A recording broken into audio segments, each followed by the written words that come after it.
Assalamu alaikum. جميعا, I would like to welcome our distinguished professors, speakers, commentators, and the respected attendees. So all of you are welcome to UHCID Infectious Disease course. Actually, UHCID is a united conference of hepatogastroenterology and infectious disease that unify all the society, associations, and departments working in the field of hepatogastroenterology and infectious disease in Egypt.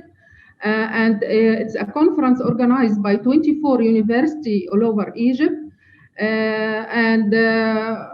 It was held during the past 3 years, and the fourth edition will held this year on September 30 to October 2. So all of you are welcomed, inshallah. It's my pleasure to announce the start of the scientific partnership and cooperation with the Infectious Disease Department at King Abdulaziz University, Jeddah, Kingdom of Saudi Arabia. So I have to thank Dr. Professor Tariq Madani because this cooperation would not have taken place without his help and support. Actually, Dr. Tariq Madani is the head section of infectious disease and chairman of infection control and environmental health unit, King Abdulaziz University Hospital, Jeddah, and he is the former president of the Saudi Society of Internal Medicine and former advisory to 3 ministers of health. Dr. Madani published many highly cited papers about MERS-CoV-2, and actually he's one of the infectious disease figure all over the world. You are welcome, Dr. Tariq. The partnership will be a series of monthly virtual meetings, and the scientific course will cover case-based discussion, expert opinion exchange, review of the most updated guidelines and recommendations for the diagnosis and the management of various infectious disease, in addition to journal club discussion of the recently published articles. I cannot finish my work without thanks to Dr. Reham Keki, Internal Medicine, Infectious Disease and Infection Control Consultant and Associate Professor at King Abdulaziz University Hospital, and Dr. Ahmad Al-Kurdi, Lecturer of Hepatogastroenterology and Infectious Disease, Cairo University. Actually, without their effort, we cannot hold this meeting today. Thank you so much for all of you. And now the mic with Dr. Tariq Madani. Welcome, Doctor. Jazakallah khair. Bismillah wa salatu wa salamu ala rasulillah wa ala alihi wa sahbihi ajma'in. Thank you, Prof. Maisa, for your kind introduction. It's my pleasure and honor actually to be participating with your activities. And I hope that this will be a beginning of very fruitful scientific activities in the future. I thank you personally, as well as Dr. Ahmed Al-Kurdi and my colleague, Dr. Reham Kaki, who is an associate professor of medicine and infectious diseases, who have, with Dr. Ahmed, have been very instrumental in making this conference a success, inshallah. I also like to welcome our commentators from Saudi Arabia. We have my dear colleague, Dr. Hail Al-Abdali, who's a consultant of medicine and infectious diseases in King Faisal Specialist Hospital. And he is currently the Assistant Chief Executive Officer of King Faisal Specialist Hospital Research Center General Organization. He has special interest in mycology, infectious diseases. I have also my dear colleague, Dr. Ahmed Al-Barraq, who's a consultant clinical mycologist, and he works in the Division of Clinical Microbiology and in the Department of Pathology, College of Medicine of King Saud University in Saudi Arabia. He's currently working as the Chief Officer for Public Health Lab in the Saudi Center for Disease Prevention and Control since September 2019. And he's also a representative for the International Association Global Action Fund for Fungal Infections in Geneva, Switzerland. I'll hand over the microphone to Prof. Maisa again to introduce the other commentators, and then I'll take the mic back to introduce the first speaker. Prof. Maisa, can you introduce the commentators from your side?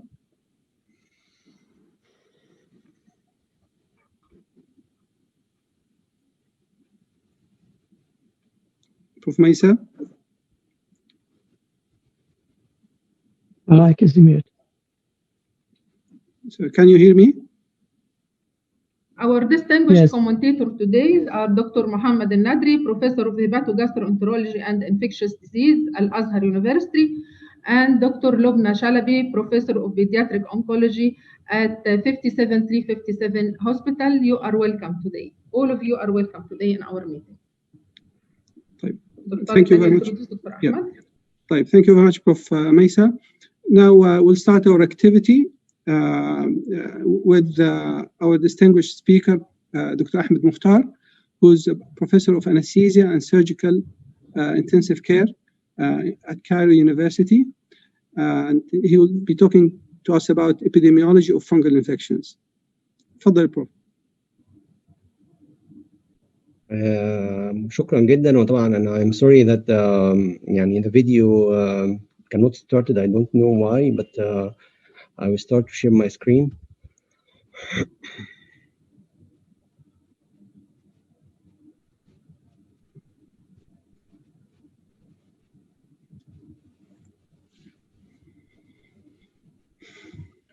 This is my talk today about the epidemiology and management of fungal infection in intensive care unit, and I will start by my objective is to overview what is the epidemiology of the fungal infection in ICU, what are the pathophysiology and risk factors, and what are the management strategies. And we started by the first case scenario that we have a 30-year-old female patient had a history of acute lymphoblastic leukemia on chemotherapy, and she's done emergency laparotomy and revealed a perforation of mid-sigmoid colon. The total excited count is 300, and the current status of the patient had a picture of suggestive septic shock on broad-spectrum antibiotic, and the question is, should we add antifungal for this patient or not? And the second case is 25-year-old male patient, had history of renal transplant 1 year ago. Patient was admitted to the ICU with a clinical picture of the urinary tract infection. Ultrasound revealed obstructive hydronephrosis and double J was inserted. And again, this patient had a picture of septic shock. Broad-spectrum antibiotic was started. And should we start antifungal for this patient or not? The third case is 25-year-old male patient, have a history of appendectomy 3 days ago. Admitted to the ICU with a clinical picture of the septic shock. Exploration revealed duodenal perforation. And the current status of the TLC is 25,000. The patient on mechanical ventilation. Should we add antifungal for this patient or not? And finally, we have a 35-year-old female patient admitted to the ICU with head trauma. Patient intubated and ventilated. Chest X-ray revealed picture of suggestive of pneumonia. And 3 days later, sputum sent for analysis and sputum culture is positive for Candida. And should we add antifungal for this patient or not? And we start by asking what is the prevalence of the fungal infection in the ICU. And if you see, this is the biggest study in the burden of the fungal infection in Italy. And as we see here, in the ICU specifically, each year they have about 3,749 isolates per year. Most of these isolates are Candida, about 2,900, and non-Candida it account for 849 pathogens. And for EPIC-2 study, which is the largest study on 1,265 ICU worldwide, including 14,000 patients, 51 of these patients have an infection. And as we see here, the Candida is 17% from all for the prevalence among gram-positive and gram-negative infection. And we can see that the rank of the Candida in the bloodstream infection is different from the United States than the European country. And from the United States, the Candida rank of the Candida in the bloodstream infection about the 3rd or 4th in the ICU-based population, while in the European country, the 6th to the 3rd to the 10th European-based studies. And actually, the global invasive candidiasis in ICU is about 1 to 10 per 1,000 ICU admission. And as you see here, that the mortality associated with Candida in healthcare setting is 51% in the internal medicine, 47% in oncology, and 47% in ICU. But actually, we don't know, is it an actual attributable mortality, or is it just because the patient is very sick in ICU? So the fact on the epidemiology of the fungal infection, the ICU, the fact number one, that the fungal infection is common in ICU. Candida is the most common fungal pathogens in critically ill patients, is about 80% of the fungal infection. And the Candida infection is associated with a high risk of mortality. But what are the pathophysiology and risk factors of a fungal infection? The risk factor for a fungal infection in the ICU are many like diabetes, renal failure, major trauma, parenteral nutrition, immunosuppression, multiple transfusion, the ICU stay more than 7 days, or vascular catheter. But the question is, are all patients are at the same risk of disease if they are exposed to the same risk factor or not? As we see here, there is a component of the mucosal barrier against fungal infection in the GIT. The first barrier is the mechanical barrier. The tight mucosal barrier is protect the body against invasion by fungal infection. The second barrier is the chemical barrier, the presence of the gastric acid in the GIT. And the third barrier is the immune barrier, which is the macrophage and the plasma cells. And the fourth barrier is the microbial barrier with the commensals of the bacteria. So the Candida colonization is very essential step before invasion of the ICU. So the ICU stay more than 7 days is required to allow sometimes for the Candida to colonize and then invade the body. So for case number one, this patient, which total count is 300 and has a perforation in the gut, we have two barriers only. The mechanical barrier is disrupted and the immune barrier is disrupted. And for case number two, the immune, which is the renal transplant patient on immunosuppression, the immune barrier is disrupted. And for the case number three, which is immunocompetent patient but has a duodenal perforation, this patient has a disruption in the mechanical barrier. However, the fourth patient have the four barrier are intact. So we should consider the underlying condition of the patient when thinking about the management. Not all patients, when are exposed to the same risk, are at the same risk to acquire candidal infection. How can we diagnose invasive candidal infection in the ICU? Actually, the diagnosis of the candida is it's difficult because the clinical differentiation between colonized and infected patient is very difficult, and the clinical sign of the invasive candidiasis are identical to those of other nosocomial infection, and there is no single test is available to make a straightforward diagnosis. And actually, we depend on either clinical criteria and biomarkers, clinical criteria like colonization index, candida scores, and biomarkers. And we start by colonization index. And what is the idea behind the colonization index? If the patient are exposed to the multiple risk factors like the multiple antibiotics, vascular access, ICU stay more than 7 days, and major abdominal surgery, what actually done to this patient, the yeast or the candida start to colonize the body. And after some times, the candida transformed from the yeast form to the hyphae form and invade the body. And this is the typical scenario for patient in the ICU. So the colonization index is going to a study from about more than 20 years ago. We studied about 650 surgical ICU patients. They are followed these patients 6 months.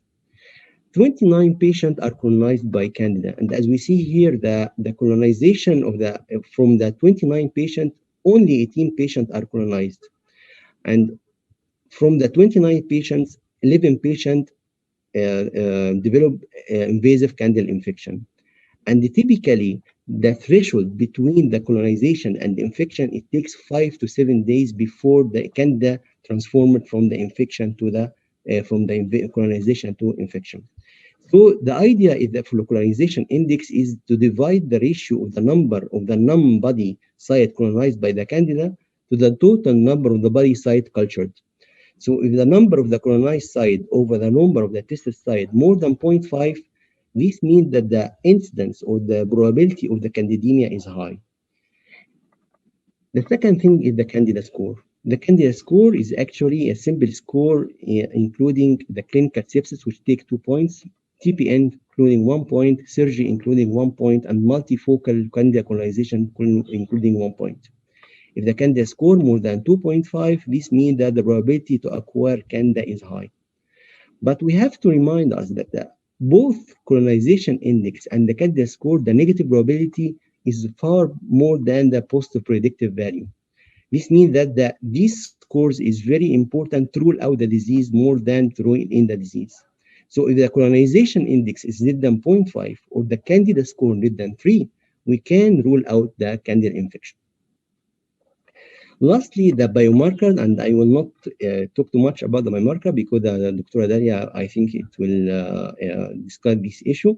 But just to remind us that we have 4 biomarkers available now. And for the menin and DBD glucan, which is most important, they are simply the component of the cell wall in the Candida. And in this actually systematic review that try to see the accuracy of the menin and anti-menin antibody in the diagnosis of the invasive candidiasis. It includes 14 studies, 13 were retrospective and 7 in non-neutropenic patients. And as we see here that the menin antigen and menin antibody have high specificity, but the sensitivity is not good. If you can combine both menin and anti-menin, we have increased the sensitivity and specificity, and we increase the diagnostic odds ratio. So the best result is to combine menin and antigen and anti-menin antibody for confirmation of the candidal infection. The second thing is the beta-D glucan, and this study is published in Critical Care. And as we see here, if we have a cutoff value above 80 picogram per milliliter, we have a positive predictive value about 72%, and negative predictive value is 98%, which is far above the Candida and score and colonization index. When should we treat these patients? And the management of the fungal infection in the ICU actually depend on 3 things. Either we have a proven fungal infection, or we will give prophylaxis therapy, or we give empirical therapy. If we have a proven fungal infection, which means that we have a positive blood culture, we should start antifungal therapy. And this important message that the yeast in the blood is unlikely to be contaminant and should always be considered true fungemia. When to consider prophylaxis therapy? Prophylaxis therapy means this patient has risk factor, but he doesn't have any clinical sign or biomarker or cultures. And which patient will get benefit from the prophylaxis approach? In the two society, European Society of Infectious Disease and Clinical and Infectious Disease Society of America published the guideline, and they recommend that prophylaxis should be restricted in high-risk group. What are the high-risk group? High-risk group are the patient of recent abdominal surgery plus recurrent gastrointestinal perforation, or in selected cases of liver transplant surgery. For empirical therapy, the empirical therapy is started when we have a risk factors, we have a clinical sign of sepsis, biomarker either positive or negative, but the culture is negative or still not available. And in this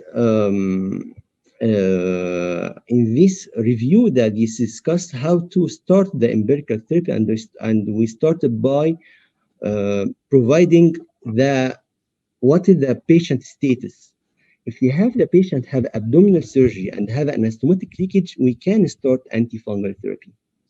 But if the patient is medical or non-abdominal surgery, or have an abdominal surgery and non-leakage, and this patient have a multiple risk factors, we will go to the calculating the score, either Candida score or corrective colonization index score.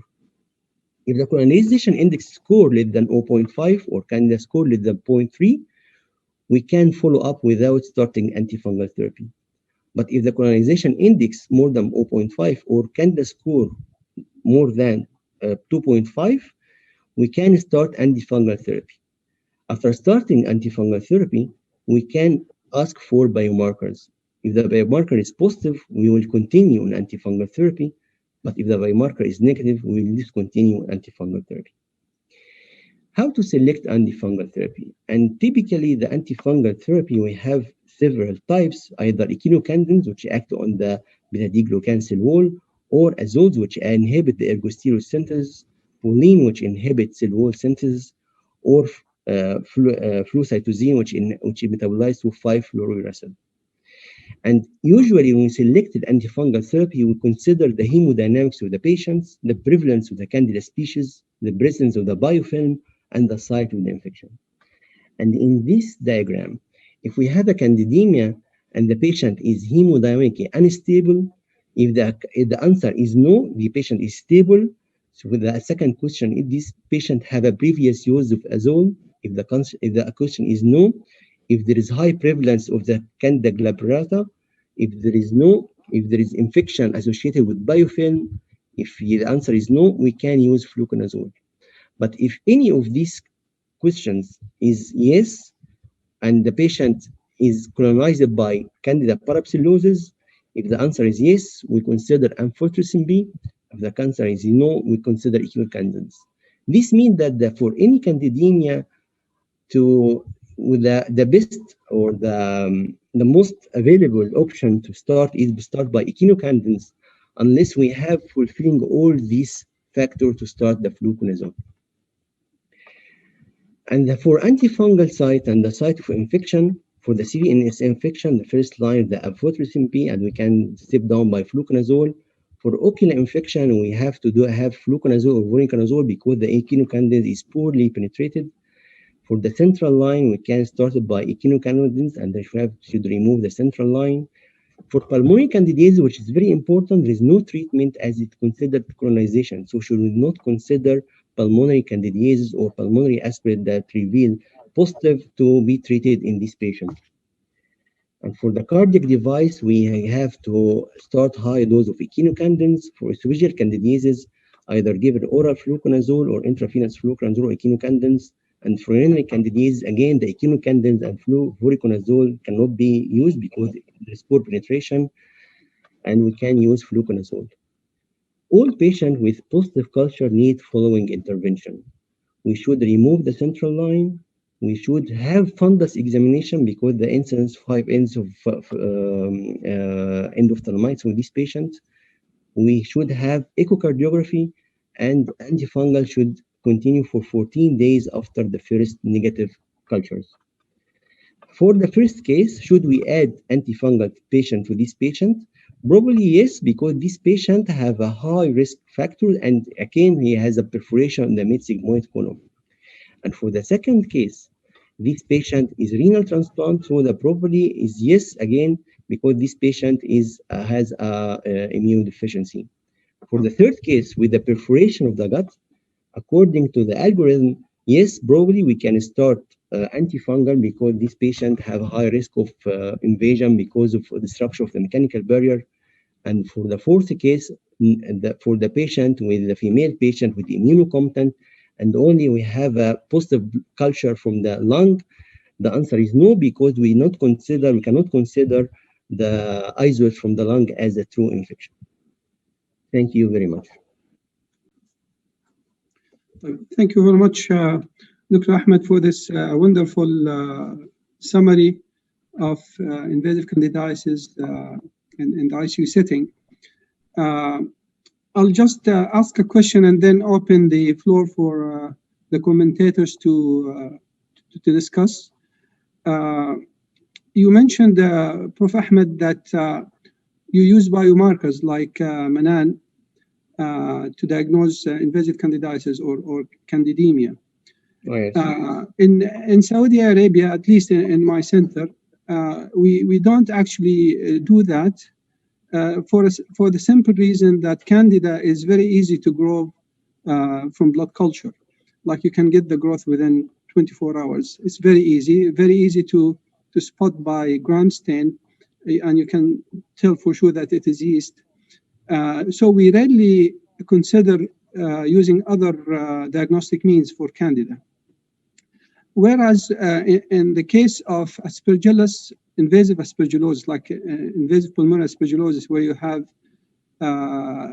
don't have fungemia, aspergillus doesn't usually grow from the blood culture. In such cases, the use of biomarkers such as galactomannan would be recommended. Yes. So I would like you to comment on this, and I also like the commentators to tell us what their experience is in this particular point. تفضل بروف. I think in Egypt here, and I think in many countries, the probability to have a positive blood culture for Candida is not that high. I think it's not more than 40% or 50%. So depending only on the blood culture to diagnose Candida, despite this is the gold standard for diagnosis, but I think it is difficult you can miss some cases if you just rule out the diagnosis by blood culture only. This is my opinion. I agree with you. With Aspergillus, we used very frequently galactomannan for diagnosis or for head-to-head diagnosis of Aspergillosis. But for Candida, I think we don't have a beta-glucan, by the way, in Egypt, but we used mannan and anti-mannan to help in diagnosis of these patients. May I talk? دكتور لبنى. Yeah, Assalamu alaikum. Thanks, Dr. Ahmed, for the presentation. It was really informative and up to the point. And it's really, you gave me the idea of presenting the data through clinical cases, which is really something nice. On commenting on Dr. Tariq's comment after your presentation, I do agree, according to the data collected from the center I worked in. Actually, I work I'm a professor of pediatric oncology, head of infectious disease in the National Cancer Institute, Cairo University, and also I do present the head of pediatric the infectious disease in Children's Cancer Hospital at Hospital 57357. And in my experience, actually, the growth of Candida in the blood culture is really satisfactory, to tell you the truth. We really depend, as Dr. Tariq is saying, on the culture rather than the mannan and anti-mannan antibody, actually for more than one reason. Number one, we tried this as a trial, and the cutoff value in the pediatric age, which I'm really working with, is really very, very kinetic, and we didn't reach this. It's really high concern with others. The other reason was the sensitivity was not very good and was not very satisfactory. So we decided to continue using the blood culture, and we usually have also the biofire for confirmation. And we also have the antifungal, species identification, and then antifungal sensitivity. So we're actually happy and satisfied with our workup, and I think it's more sensitive and more specific to reach the real diagnosis. I mean, of course, all my talk concerning the Candida. Naam? Can I comment? Sorry, after how long you can get the culture result, Dr. Lubna? Actually, we were just running a study currently over the cases through to 2020, and we were doing a study for time to positivity concerning all the growth in our lab. And the growth for the Candida infection was ranging between 48 to 72 hours. Sometimes the range started maybe earlier, and sometimes it takes longer. I mean, the range might extend from both sides, but I mean, the average and the median was ranging between 48 and 72 hours. But may I comment? Can you please, whoever wants to comment, I don't know whether we have the function of raising hands so that we don't. Dr. Tariq, هاي العبدلي. تفضل يا هايل. Okay, thank you, Dr. Ahmed. Very informative presentation.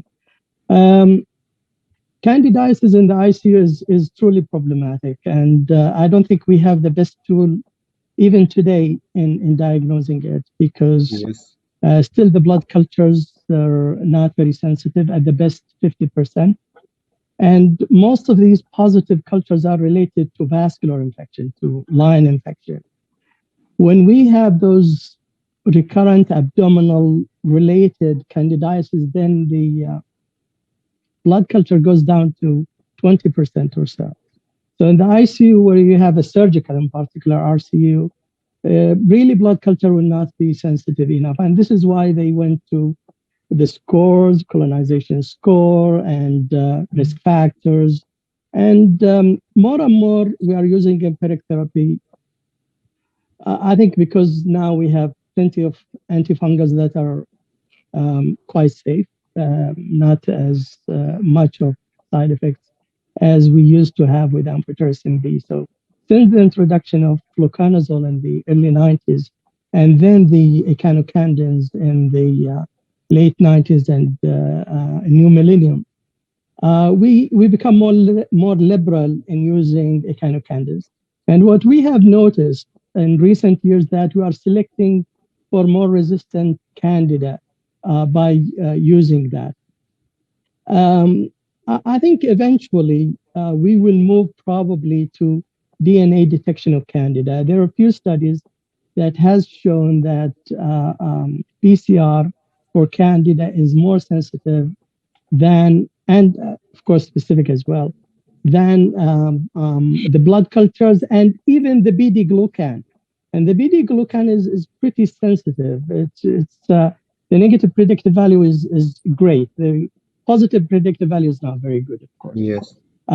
So in one of the studies, it was up to 80% DNA detection for invasive candidiasis.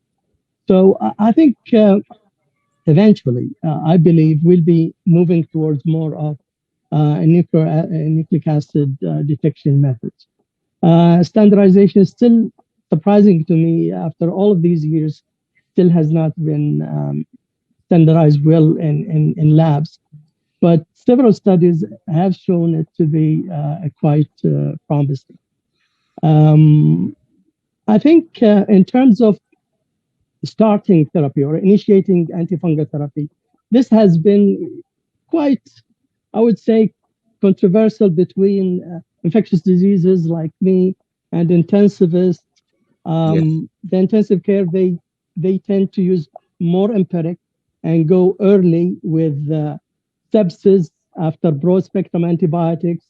For us, we as infectious disease, we go with maybe the scoring index, with the likelihood of resistant bacteria rather than the fungus. So I think more and more I see echinocandins in particular used widely in the ICU as empiric therapy for fever, not responding to broad spectrum antibiotics. Thank you. Okay. Thank you, Dr. Hail. Just a question for you, Dr. Hail. Do you use the Manan and anti-Manan antibodies for diagnosing candidemia or candida infections in your center? The problem with the Manan is the sensitivity. Actually, the beta-glucan is far more sensitive than the Manan. So we don't use it. And actually, we did not, purchase it. We use the beta-glucan and the galactomannan as the biomarkers. And in certain cases, we can do DNA by PCR. Dr. Ahmed Al-Barraq, any comments?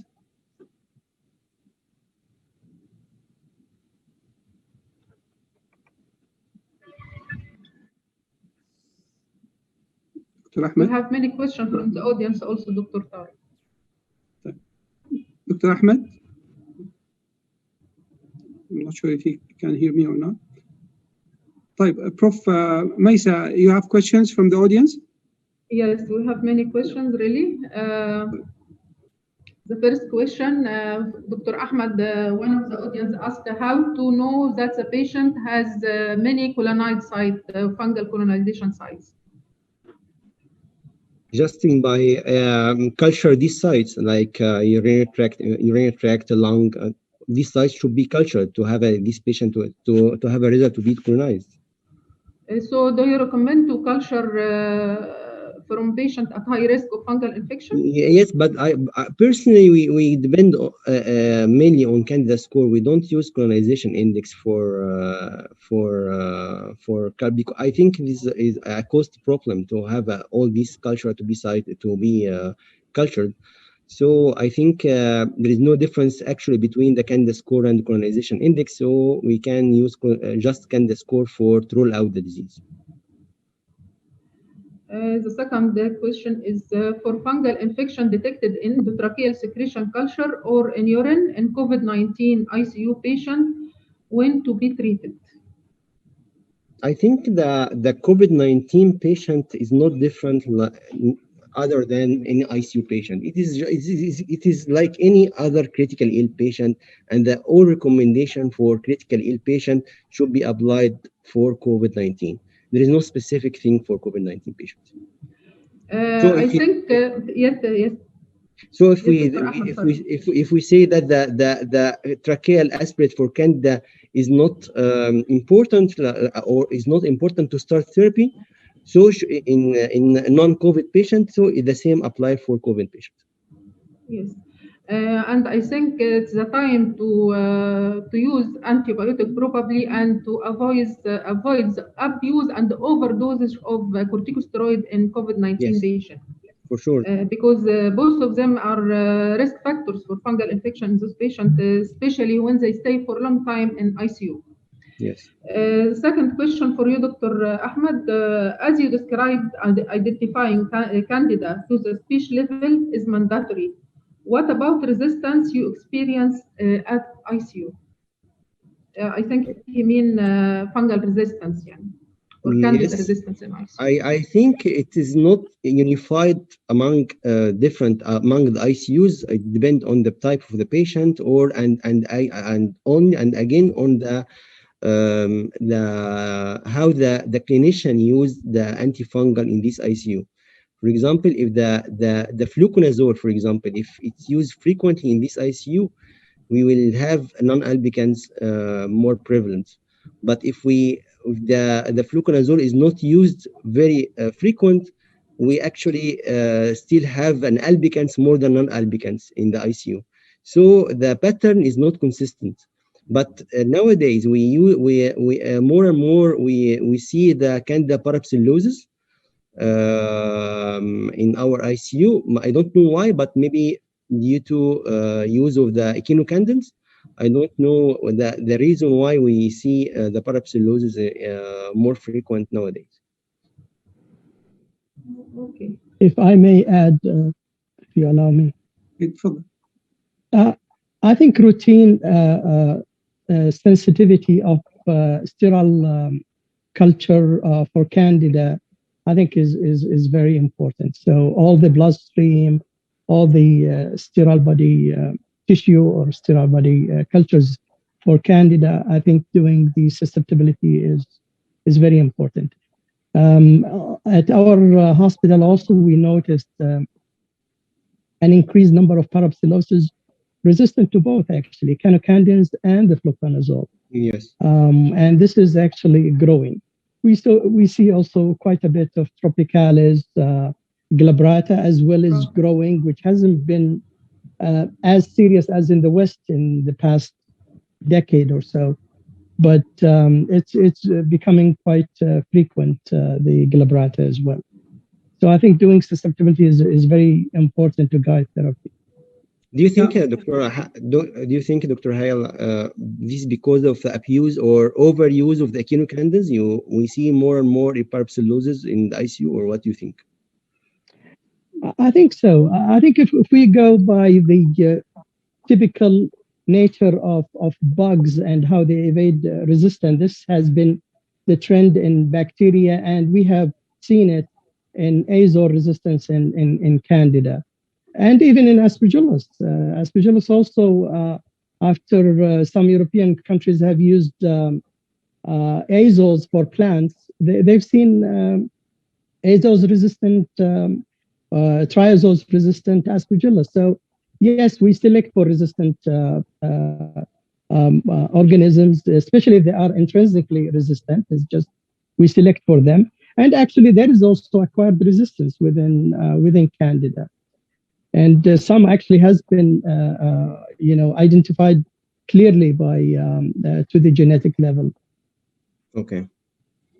Just one comment back to your notion about the use of molecular techniques to diagnose candidemia or other invasive fungal infections. One disadvantage of the molecular techniques is that you don't have the organism growing to be able to do the susceptibility testing, which is really key to successful management of invasive fungal infections. Right. And so even though it is good for diagnosis, but your point about the importance of having susceptibility will be, of course, not possible in such cases. Right. Well, what some labs have done is actually to check for commonly resistant genes. But this is not a routine, of course, in a clinical lab. It's mostly in referral labs, or so may not be helpful. But now, like rifampin resistant, we do it for TB. We do it right away on the specimen with the gene experts. So I think maybe in the future we'll have also some molecular way of determining common resistant genes, but not yet. Any other question, Prof. Maisa? Yes, Dr. Tarek. One question. Is there any role for antifungal prophylaxis in COVID-19 patients receiving high-dose steroids and Actemra? I don't think so, because I don't came across any study address this issue to add a prophylaxis antifungal for those who are receiving Actemra or corticosteroid. Any comment? Yeah, actually, from our side as well, because we've been through this. I would say a lot actually. Typically, we don't prophylax, but the threshold to start antifungal has been really low. I mean, we can we started early, so more like preemptive or sort of. The problem in the COVID-19 patient is how to diagnose infection, because there is an overlap between the cytokine storm of the patient actually and the inflammatory markers. So a marker like C-reactive protein or procalcitonin or any other marker is not helpful in this patient. So it's the problem is to document the infection or to exclude the infection to start whether antibiotics or antifungal therapy. This is the problem. May I comment here, please? In our experience with the COVID-19 patients, which I'm again talking mainly pediatric population, few of adults, I think here we need to confirm again that the need for culture, blood culture, I mean fungal blood culture to detect the candida in these patients is really mandatory, because I think it will help rather than the markers, which will be confused with other virus situation. I mean, the whole situation with the COVID. So repeating the blood cultures, detecting any candida growth might help not abusing antifungal therapy in this population. And again, as Dr. Hale, I think everybody in the critically ill patients is tending to start empirically rather than waiting. But blood culture in this situation, I think, would be of great help. But there is many data. Excuse me, I'm sorry, if I may add, just. I think many data now about the high incidence of aspergillosis in this patient rather than candida. So the aspergillus incidence in the COVID-19 patient actually is not is high. And the mucor exactly. Actually, I was going to comment about this. Steroids, in particular steroids, they paralyze the macrophages, and this is the main risk factor for aspergillus in particular, not candida, because candida still you need a line, you need some sort of a breach in the mucosa. And not as effective the steroids in promoting candida bloodstream infection or invasive candidiasis as in aspergillosis and some rare other filamentous fungal infections. So Right. phagocytosis, when it's impaired, then it invites Aspergillus. And actually, our main concern when we start those patients with infiltrates in the lung is not the Candida, it's the Aspergillus. And we use, of course, the galactomannan both in the blood and in bronchoalveolar lavage. Yeah, we do the same. Any other questions, Prof. Maisa? No, finished. Any comment from our elegant commentators or I have a comment from I have a comment regarding empirical and preemptive treatment regarding the two candidates. It is difficult to recommend early antifungal therapy to all patients, even though it may lead to improved clinical outcome due to increased cost, also due to toxicity of the antifungal treatment. Many other factors as ecological pressure for antifungal resistance, antifungal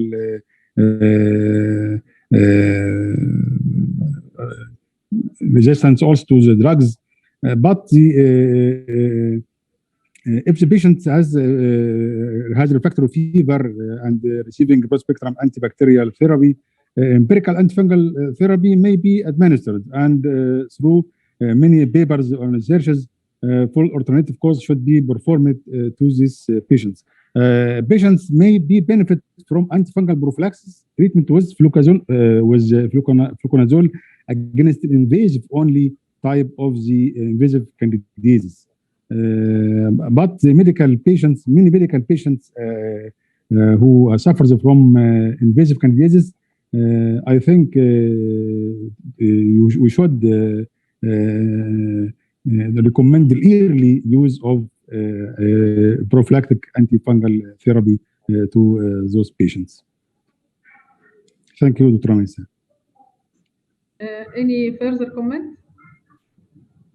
Just one thing, which I keep saying to my trainees, look at Candida as a clinical syndrome like a bacteria. So they come with sepsis, they can crash, yes. They are they go into like a Staph aureus or Pseudomonas type of syndrome. And look at filamentous fungi, Aspergillus, as cancer. So they cause end organ damage, they metastasize, and typically they don't end up with sepsis like hypotension until it's late. So the analogy of filamentous fungus is more of cancer. The analogy of Candida is more of a bacteria. Okay. Oh, that's really nice. Thank you so much for our elegant commentators. And now it's my pleasure to introduce Dr. Dalia Marwan Atiyah, Professor of Medical Microbiology and Quality Laboratory Consultant at King Abdulaziz University. And she will talk about conventional versus new methods for diagnosing fungal infection. You are welcome, Dr. Dalia. Please, can you share your screen, please?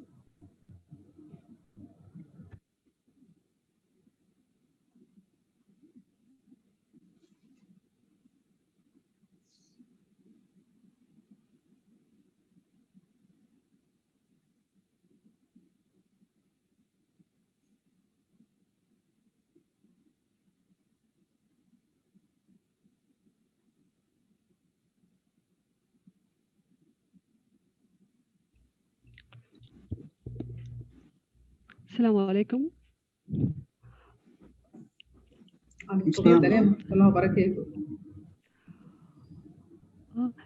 Thank you, Dr. Maisa, for this introduction. Thank you, my inspiring role model, Prof. Tariq Madani, for invitation. Actually, my lecture today about the conventional versus new method for diagnosing fungal infection.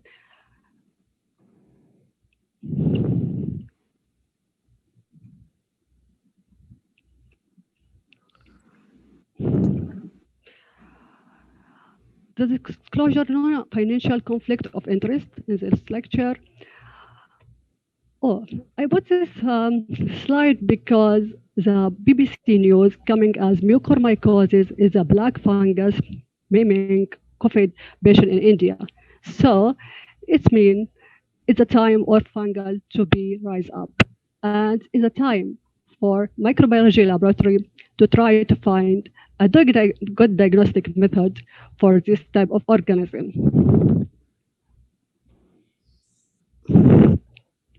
The objective of my presentation is about the conventional method of fungal diagnosis, pros and cons, utilization of new microbiology laboratory facilities for diagnosis fungal infection. And I have a question. This question will be coming up in the first part of my presentation, and I will be into with it. Do we need to use the conventional method for the diagnosis of fungal infection in the presence of a new molecular method or not? The answer, I will leave it between me and you at the end of the presentation. Actually, before I start to talk about the fungal infection, there is many obstacles to laboratories when diagnosing fungi, such as the turnaround time, which it takes a long time for fungal to grow on the plate, the facilities available, if conventional method available, or the modern molecular method available, the cost of the method, and the type of sample which we receive it. Also, the conventional method accuracy, specificity, and sensitivity. Lab staff experience is very important for area of mycology for diagnosis. Actually, when we are start to subset our microbiology lab, we are thinking about the obstacle of a laboratory when diagnosing fungi, and to try to solve this problem to reach to good diagnosis for fungal infection.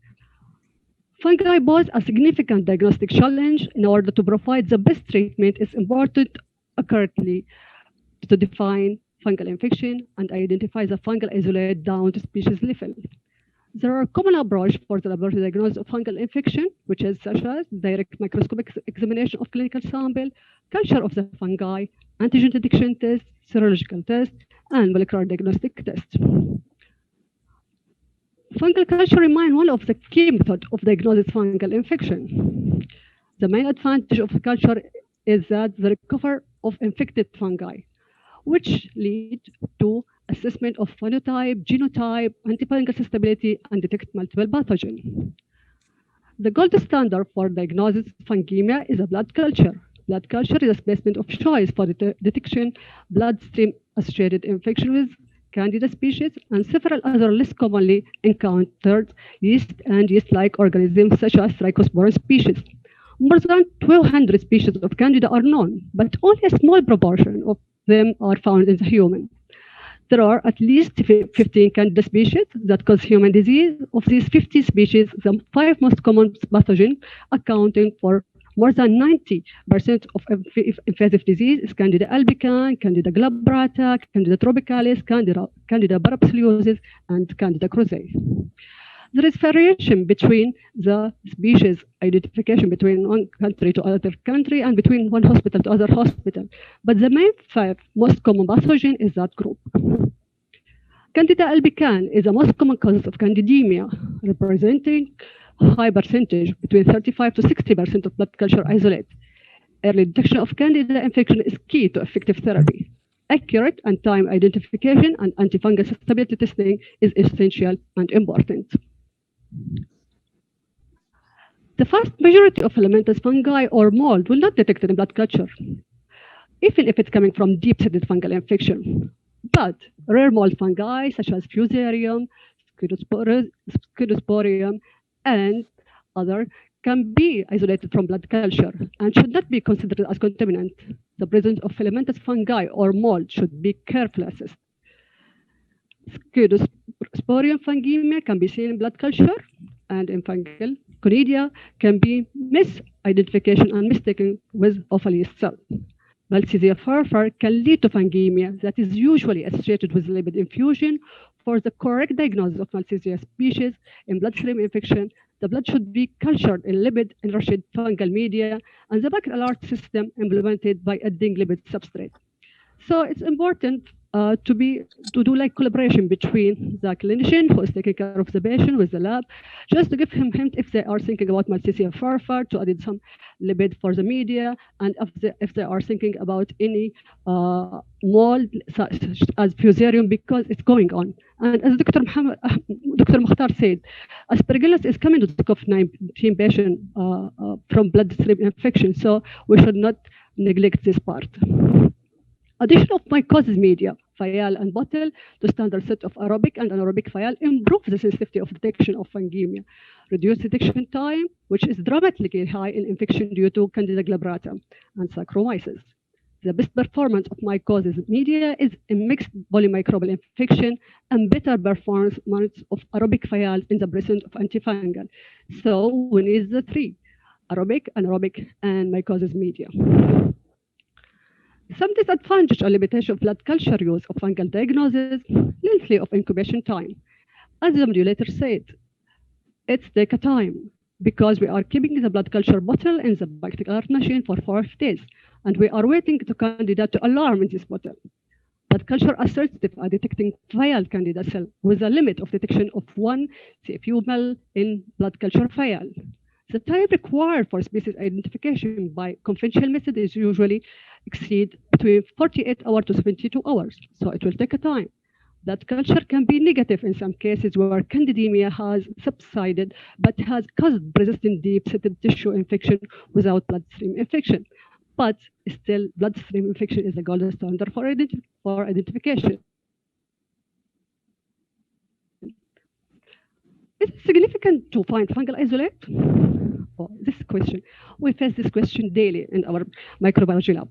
But from microbiology rules and experience, if the same organism grow in 2 blood culture bottle of the same blood specimen, if the same organism grow in the culture from more than 1 specimen, such as respiratory, abscess culture, pus, urine culture, and such as extra, if growth in blood culture is rapid within 48 to 72 hours in the blood culture bottle, if different isolate of one species show the same biotype and the same antifungal susceptibility profile, also consider whether the patient has a risk factor for fungemia or invasive fungal infection, as Dr.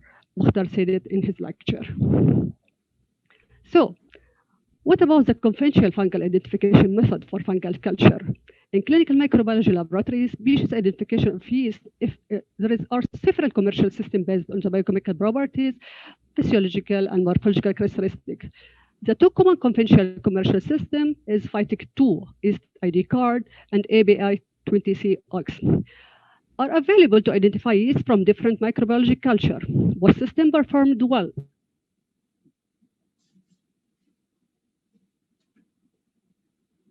With accuracy around 95%, and we said it is common clinical yeast species only.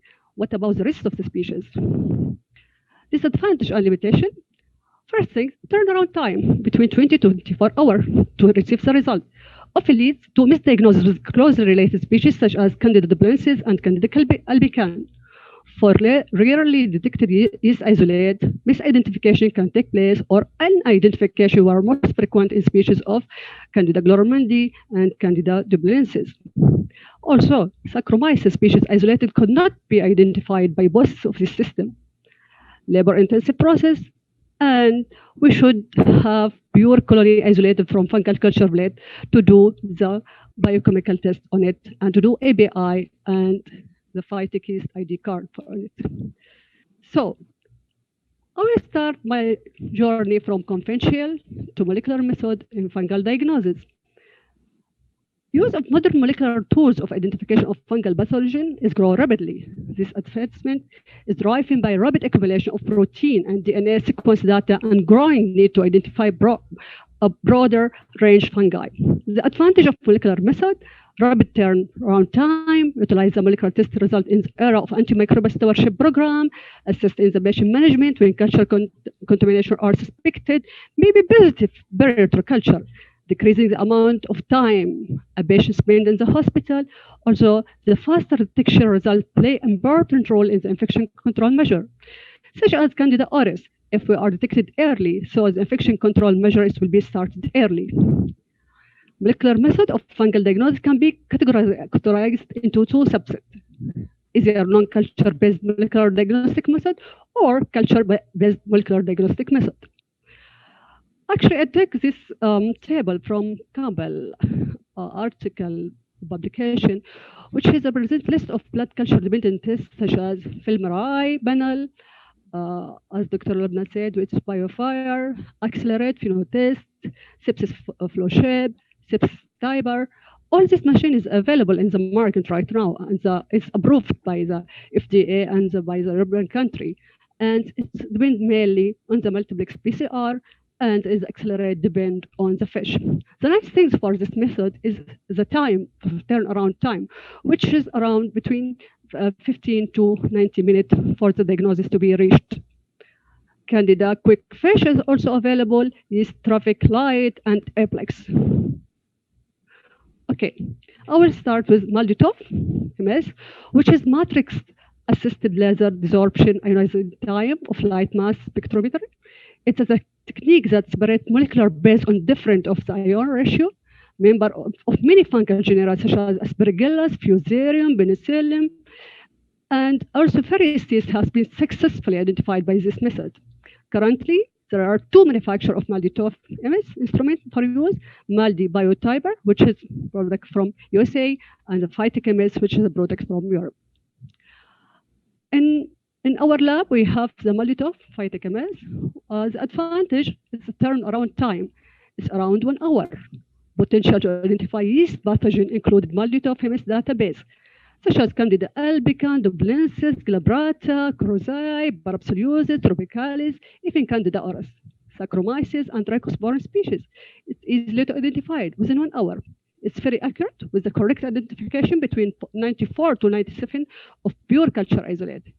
Also, can be used for fungal colony identification from all microbiology culture. It means if we have a colony appearing on the plate, we can take colony from whatever is the microbiology culture, from the swab, from respiratory, from the blood, urine, pus, abscess fluid, CSF, and from everywhere. So this molecular biology technique have some disadvantage and limitation. This technology was approved for use only with pure isolated colony, not for detection and identification of fungi contained directly within primary specimen.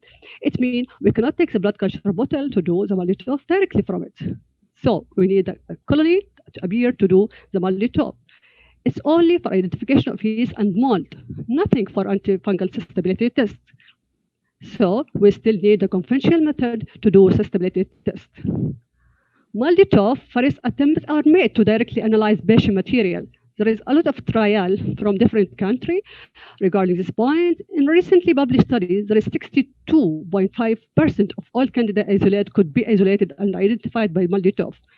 But there is some limitation for these things, which is human or culture broth protein can interfere with the spectra of microorganisms, may limit yeast identification.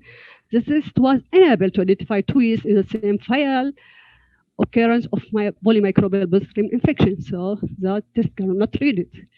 So there is trial, but there is limitation for it. But the MALDI-TOF from FDA approved and from European country approved is only from pure colony isolated. Okay, what about the FilmRI, BioFire? The one which Dr. Lobna said about it. It's a multiplex PCR system with different panels available. Blood culture identification tool, UHCID, panel contain Candida albicans, Candida glabrata, Candida parapsoliusis, Tropicalis, auris, and Crozai. Also contain Cryptococcus neoformans. Nice things. FilmRI meningitis panel contain 14 organism target bacteria and viral. Plus we have one yeast isolate, which is Cryptococcus neoformans. The advantage of FilmRI BioFire is turnaround time around 1 hour, sensitivity around 99.2%, and specificity around 0.99% of candidate species isolated.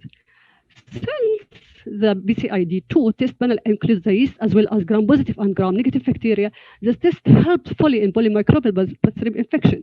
So if the blood culture contains more than organism, so we can identify. The test can be used directly on the CSF sample and directly on positive blood culture sample without the need to wait for the microbiological culture plate to isolate the yeast on it. Clinician can initiate the Candida species-specific antifungal therapy as early as possible after the onset of sepsis. Fast identification and high accuracy lead to replacement of some of the low-sensitive conventional methods, such as in our lab, we replace the NDN ink from the CSF directly by use BioFire because the Cryptococcus neoformis is present in the BioFire of CSF. But there is some disadvantage or limitation of the BioFire. First thing, some of the Candida species cannot be detected by film MRI. So, because this type of the Candida is not present on the panel of the test, no antifungal stability panel available.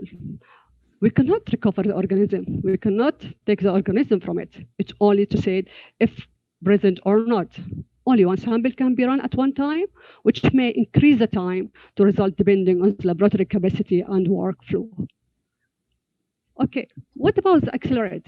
Accelerate is one of the molecular methods we are available in our lab and available in the market during this day.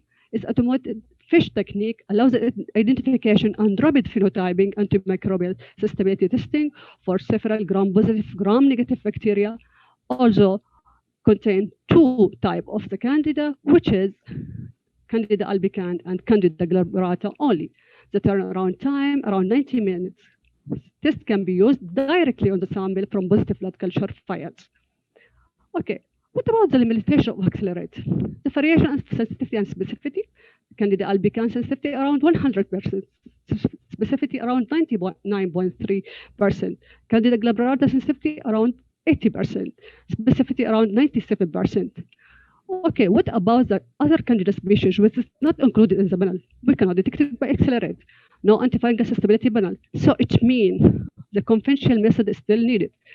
The subculture of the blood culture should be done on the same time with Accelerate.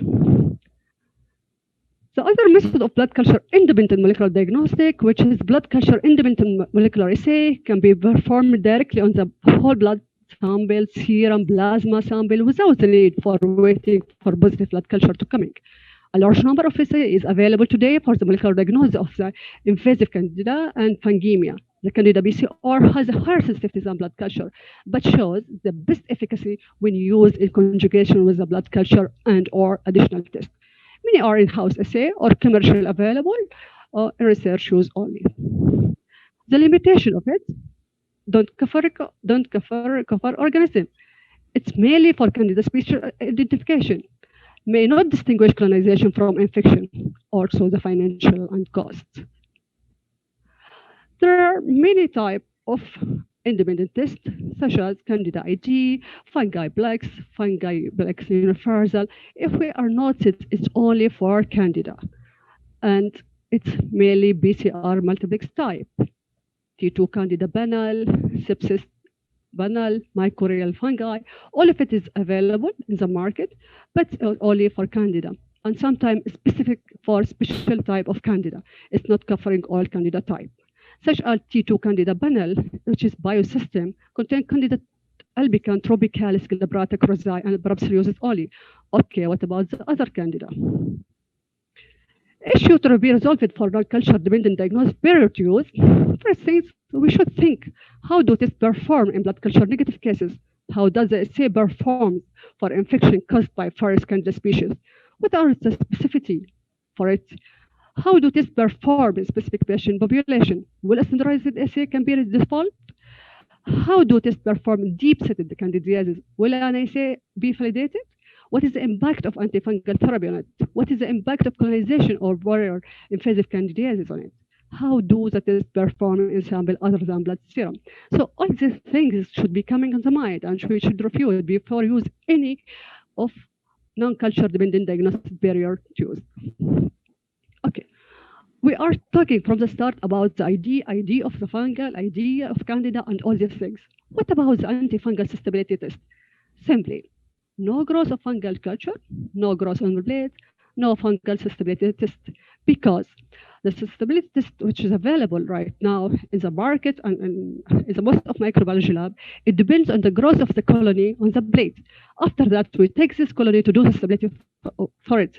So if we didn't have antifungal stability test, we didn't have, because there is no growth of fungal culture. until now, there is no clear marketing for any of antifungal susceptibility from molecular biology side, and most of the lab is depend on the antifungal susceptibility test available, such as Phytic. So I'm reaching to the end. The question is coming again, and it's between me and you to answer it. Do we still need to use the conventional method for diagnosis fungal infection in the presence of new molecular method or not? From my side and from our experience in King Abdulaziz University Hospital, the first thing, we cannot do the susceptibility of fungal without conventional method because there is no molecular method until now to detect this point. Second things, all the things which we're talking about the candida, what about the filamentous, such as we said at Fusarium, asparagus, and all these things.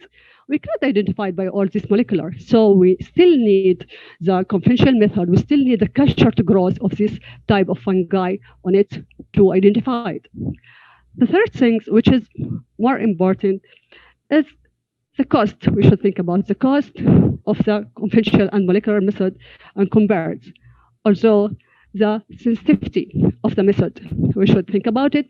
So from my point, the conventional method should go parallel with the molecular method to be succeed in the isolation of fungal infection. And nothing will say it in the filamentous fungi is not significant. We review the data, we are contact the, correlate with the clinician to see if it's significant or not. After that, we can decide. The high quality of processing and working on the fungal culture of our medical technology specialist in King Abdulaziz University Hospital microbiology laboratory, continuous dealing of our medical microbiology physician with a great infectious disease team in King Abdulaziz University Hospital, and the daily discussion of the cases with them from which fungi were isolated and which are under the diagnosis stage is the real success for us in reaching the diagnosis using conventional method and advanced technology in diagnosis of fungal infection in useful and correct way. Thank you for all of them. Thank you.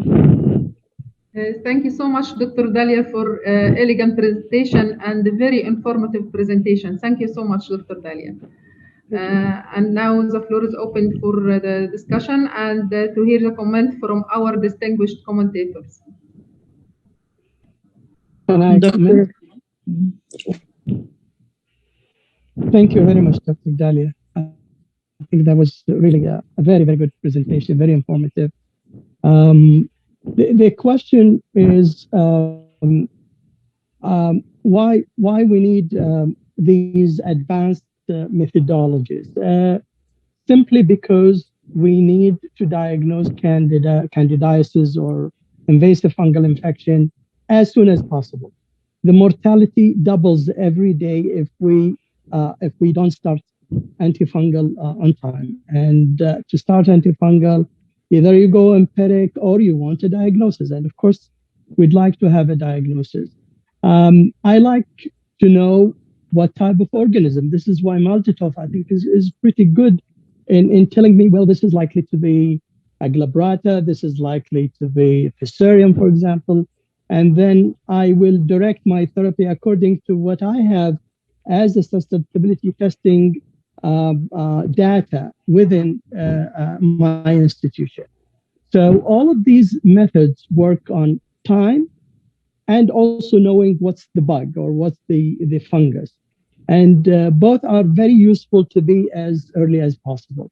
Conventional, absolutely, I think we need conventional and we need to keep them. And many of these techniques, actually, they need some colonies also to work, like the Multitoph, for example. Thank you. Dr. Dalia, may I speak, Dr. Maisa? Yes, Dr. Alok. Yeah, Dr. Dalia, first of all, I really appreciate your presentation. It was really informative, updated, very nice and very smooth. Really, I thank you personally very much. I do have a comment, not a question.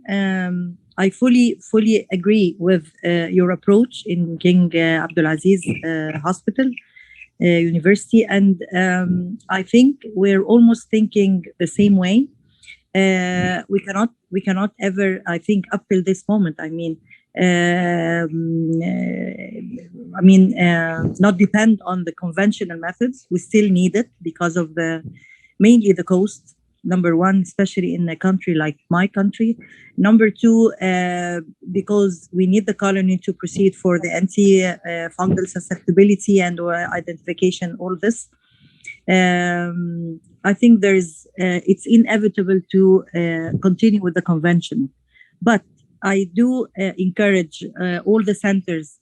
If they do not have the multi-tough, I'm talking, of course, about here in Egypt.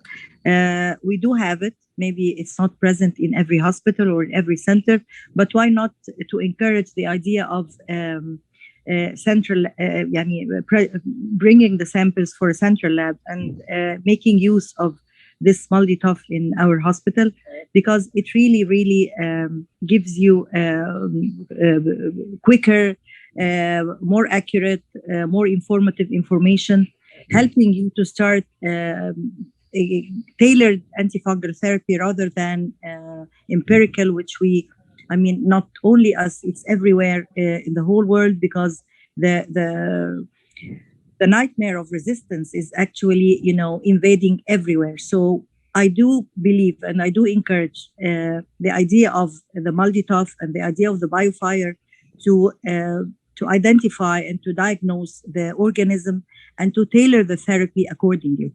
So thank you very much, Dr. Dalia, and I fully agree with every point you mentioned. Thank you.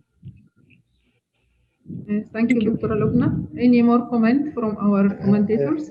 Yeah, just one question for, as a clinician, when I see these methods, it is very, for me, it's very important to have the result in hours. But the problem here is that as a clinician also, we send the cultures or send the sample for diagnosis, many samples for diagnosis. So how you control the amount of the samples that sent to your lab to see if this sample will be to run on the diagnostic or in PCR technique or on conventional technique? If there is any regulation in your institute how to ask for diagnostic sample for PCR, because I think as a clinician we can abuse these methods, and this may increase the cost of the patient stay if we asking more and more for a sample to be done by PCR technique. So if there is any regulation in your institute for regulation of the of doing the sample by PCR technique, or how can you do that? Actually, when we started to establish our technique of molecular biology, we are contact the ID team first, and we are doing like continuous meeting to see what they are need and what we are should have. After that, we are making like criteria and selection criteria for every molecular testing method. So we are following this criteria, and the clinician, they are fluid, both of it. And if any candidemia is coming from that culture or anything like that, we are directly contact the clinician on the ward to tell them about the result. And after that, they are decide to send which type of culture and all these things. So we are making criteria. We are doing like a guideline to follow it for any of one of the molecular, because as you said, it's a costly. So we should not neglect the cost part. Okay. Can I add, Dr. Ahmed? In our hospital, actually, we do the same, but we rather keep the PCR and the biofire technique for the critically ill patients. We do not do it. For every patient, whether in the ICU or in the ward. We need to inform the lab about our critically ill patients who really need to be, very quickly diagnosed, to be very quickly tailoring their therapy. So yes, we do have limitations for using the biofire because of the cost. Okay. Any more comments? Open your mic, please, Dr. Hail. sorry, apology. For any test, I think the pre-test probability is very important to determine the value of that test. Otherwise, we'll be wasting a lot of money, a lot of resources doing tests in a patient who's very unlikely to have this test positive. This is why I think Dr. Dalia you mentioned working closely with the team at the hospital, at the university, is critical in determining when to do the test, how to interpret the test, and how to utilize it in the best way to be cost effective. Thank you. Thank you, Dr. Hayel. Any more comments? We have 2 or 3 questions from the attendees. Dr. Dalia, one question: how can we differentiate between pathogenic and colonizing candida in a sputum sample? Actually, I will leave this question for the ID, our inspiring role model, Prof. Tariq Madani, because if any respiratory culture is coming with a yeast, we are, as I'm a physician of clinical microbiology, I'm going through all the data of the patient to see if the patient has sepsis or not, to see the chest X-ray of the patient, if the CT scan is available, to see if any consolidation is going on. After that, we are contacting the clinician who is taking care of this patient to give a decision if is it right or not. After that, we are do identification and sensitivity. Also, we are looking to the other culture if the yeast is coming from it or not, such as maybe the patient has yeast from the urine and respiratory and all these things. So it's really alarming. So we are contact the physician. After that, we can decide colonization or not, and we refuse that. Hey, Dr. Tariq? Yes, candida recovered from the tracheal secretions usually represent colonization, and we tend not to treat at all. There's usually other explanations of the patient's infiltrations or pneumonia. So we tend to ignore it completely, except maybe in very rare instances where you don't have other alternative explanations of the patient's infiltrations, and the patient is known to be profoundly immunosuppressed, then you would consider treating it. It's similar to candida recovered from non-sterile body sites, like, for example, from tubes, like draining tubes, for example, or an open wound. Any candida recovered from non-sterile body site should not really be taken seriously and should be really evaluated carefully before you consider any antifungal therapy. Whereas candida recovered from, say, bloodstream or from sterile body sites, like, say, peritoneal fluid, for example, or pleural fluid, for example, or joints fluid, then, yeah, you have to take it seriously if it is recovered from sterile body sites. Any role for gram stain in this situation, Dr. Tariq? Yeah, the gram stain actually is very useful, and it easily detects candida from sterile and non-sterile body sites.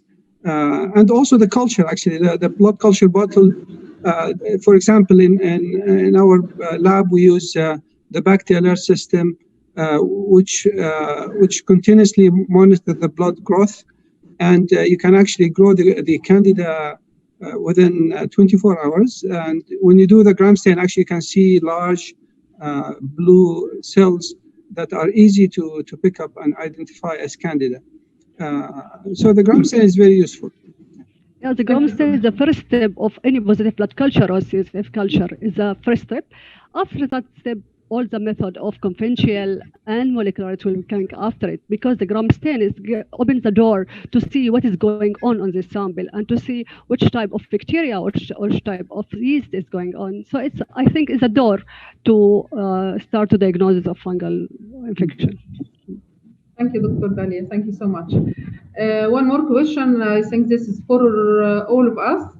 If the condition of COVID-19 patient deteriorate, can I begin antibiotics and antifungal empirically and wait for culture? Actually, the BAC system is not available in all our hospitals, so we have to respect this point. Yes, Dr. Hayel. Just one thing on candida in respiratory secretion first, because this is very, very common consultations. Yes. We get it. If you go and see guidelines, do you see candida pneumonia?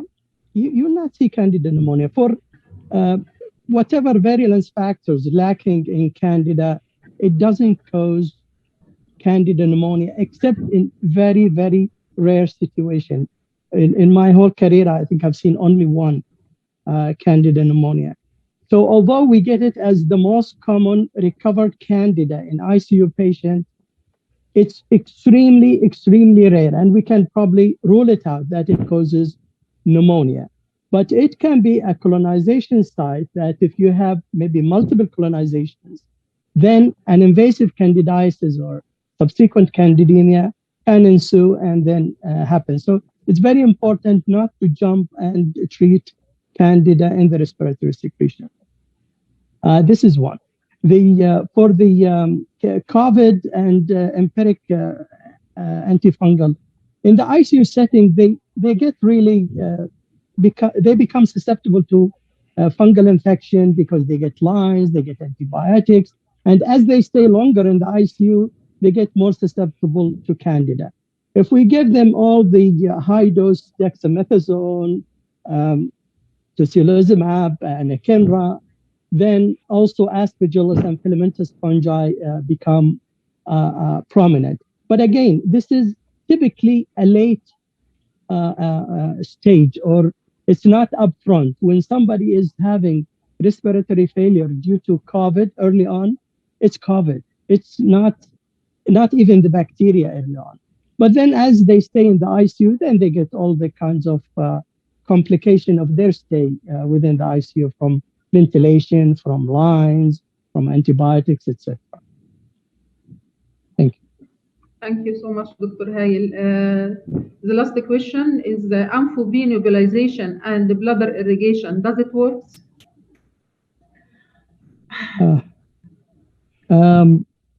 Can I answer? Because I used the bladder irrigation, but the last time I used it probably was ages ago.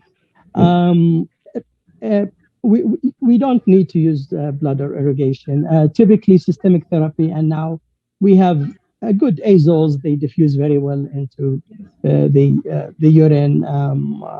5-FC also is reasonable within the urinary tract.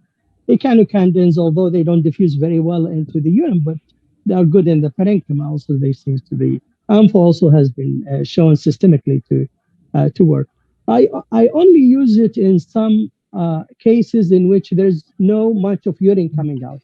Somebody with end-stage renal disease, very little urine, no flushing effect of the urine, and it's just going to form a ball or something unless we irrigate it. Of course, irrigation has been used in fungal balls also in the collecting system of the urinary tract. Otherwise, nowadays, extremely rare to need irrigation. I think irrigation was there something else, or just the irrigation? Nebulization. Nebulization. Nebulization mainly has been used as prophylaxis in lung transplant, in some of the leukemia bone marrow transplant as well. As therapy, it hasn't really been shown to be really a replacement for systemic therapy. Yes. And they use, of course, lipids. Before that, they used ampho, but mostly lipids. Thank you, Dr. Hail. Dr. Tariq, your comment at the end of our meeting today? Well, I can't thank you more than what I did. Actually, this was a really wonderful meeting, and you, Dr. Maisa, and the speakers and the commentators, Dr. Hail, actually did marvelous. Your proactive approach to us to conduct such joint collaboration, and I really feel I have a really good feel or good sense of how useful it's going to be, inshallah, in the future. Inshallah. So thank you for all our distinguished speaker, commentators, Dr. Tariq, and our respectable attendees, and hope to meet you coming at the end of June, inshallah. Well, thank you so much for your attendance and for your kind collaboration, our Dr. Tariq and our distinguished speakers from and the commentator from the Saudi Arabian, and my colleague Dr. Ahmad, Dr. Muhammad, and Dr. Lubna. Thank you so much for all of you. Thank you. It's an honor. Thank you. Thank you. Thank you. Thank you. Thank you. Thank you.